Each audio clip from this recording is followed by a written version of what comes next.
Bonjour, êtres du petit peuple, elfes, fées et corrigans. Donc, une nouvelle vidéo pour cette ouverture du portail du 11-11 qui va être en complément, je pense, de la dernière vidéo sur la pleine lune. Donc, si vous ne l'avez pas vue, je vous invite à aller la voir, qui parle de période de changement.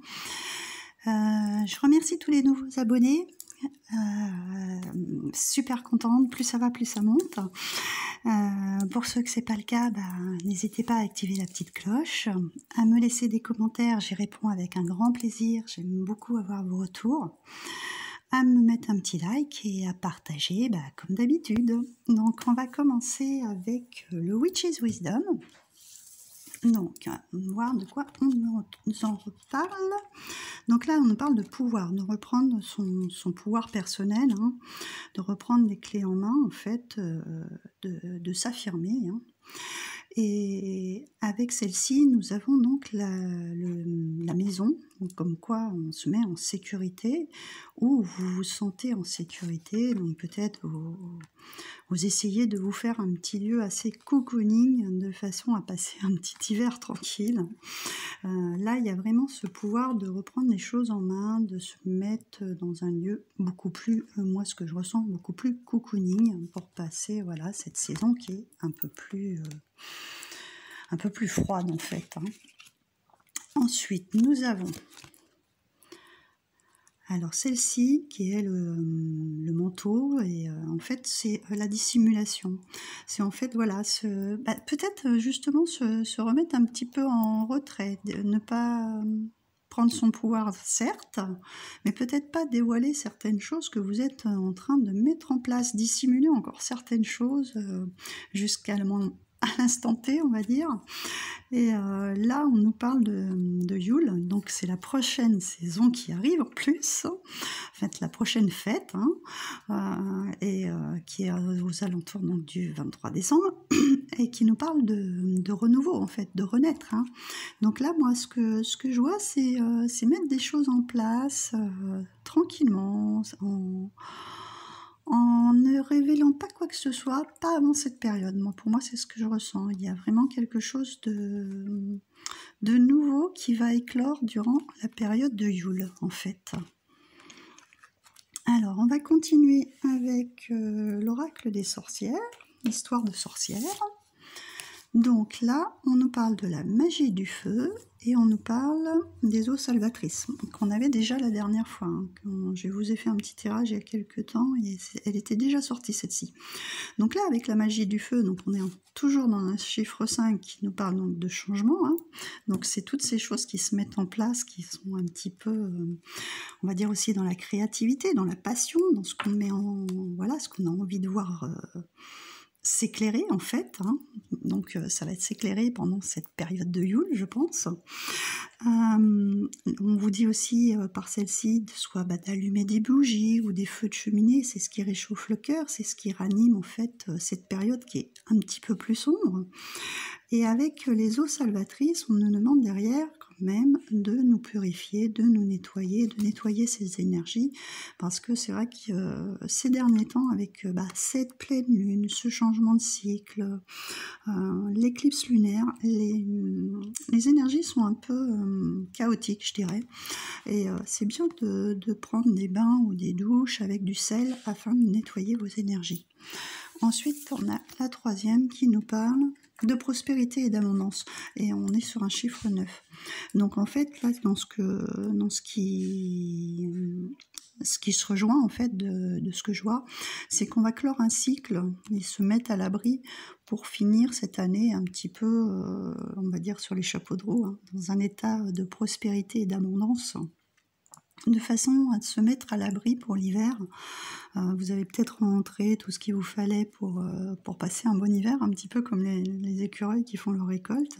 Et là, on clôture un cycle beaucoup plus tranquille, beaucoup plus sereinement, où il y a des choses qui vont arriver durant cette période juste avant la fin de l'année, en fait, afin de vous apporter un peu plus de prospérité et d'abondance. Voilà pour celle-ci.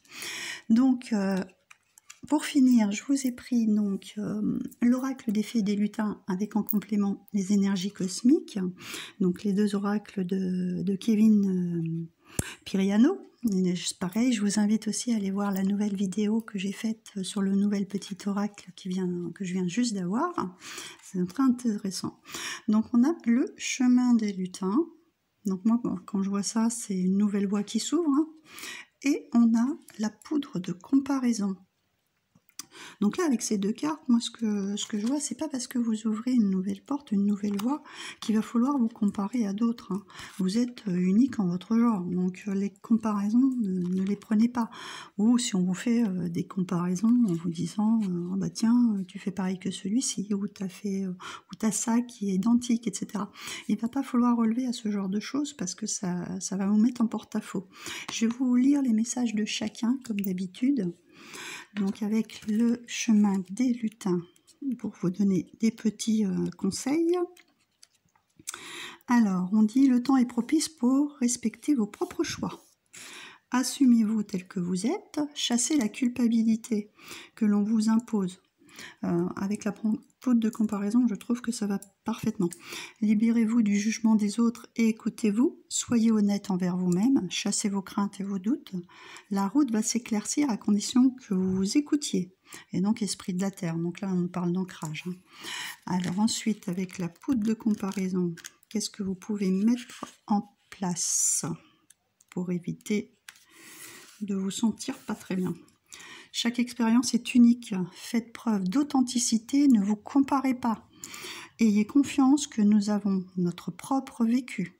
Ayez conscience, pardon, je ne sais pas si j'ai bien prononcé. Ayez conscience que nous avons notre propre vécu. Ne copiez pas, vos propres idées peuvent faire la différence. Donc là, on nous dit de ne pas copier. Après, c'est vrai que des fois, on peut avoir des idées qui sont un petit peu similaires aux autres, mais différenciez-les de façon à ce qu'ils ne soient pas des copies. Alors, avec le petit oracle des énergies cosmiques, on nous parle de la clé des habitudes. Je ne sais pas si vous allez pouvoir voir. Si, c'est bon. Certaines mauvaises habitudes entravent ton chemin vers l'alignement et l'épanouissement. Tu peux ne pas te rendre compte de ce qui n'est pas bénéfique. Les schémas s'alourdissent avec le temps et pèsent dans tes énergies. Ils te ralentissent dans ton élan, modifient ses habitudes. Donc changez votre façon de voir les choses. Hein. Si vous avez des mauvaises habitudes qui sont encore là, nettoyez-les, enlevez-les. Hein. Ne les gardez pas. Changez votre comportement. Parce que ça va être lourd et pesant et vous n'allez pas avancer sur votre chemin en fait. Donc changez votre façon de faire, votre façon de penser. Et la deuxième, nous avons les aides. Hop, est-ce que vous voyez? Voilà. Cheminer en acceptant les mains tendues t'apportera beaucoup d'apaisement. Ne perds pas de vue que tu peux être épaulé et soutenu. Tu as le droit de demander de l'aide. Donc là, si vous avez des doutes sur quelque chose ou si vous voulez avancer dans un projet et que vous trouvez que vous n'avez pas assez de temps ou quelque chose, n'hésitez pas à demander de l'aide autour de vous. Et donc là, c'est aussi l'aide de là-haut. Hein. Si vous avez besoin qu'on vous aiguille, qu'on vous guide, hein, qu'on vous guide sur le chemin, allez-y, demandez de l'aide. Donc voilà pour ce petit tirage d'ouverture de portail. Hein. Prenez cette nouvelle voie, allez vers l'abondance pour cette fin d'année. Hein. Profitez bien de ces nouvelles énergies. Et je vous dis à très bientôt sur une nouvelle vidéo. Je vous souhaite une bonne soirée. Bye!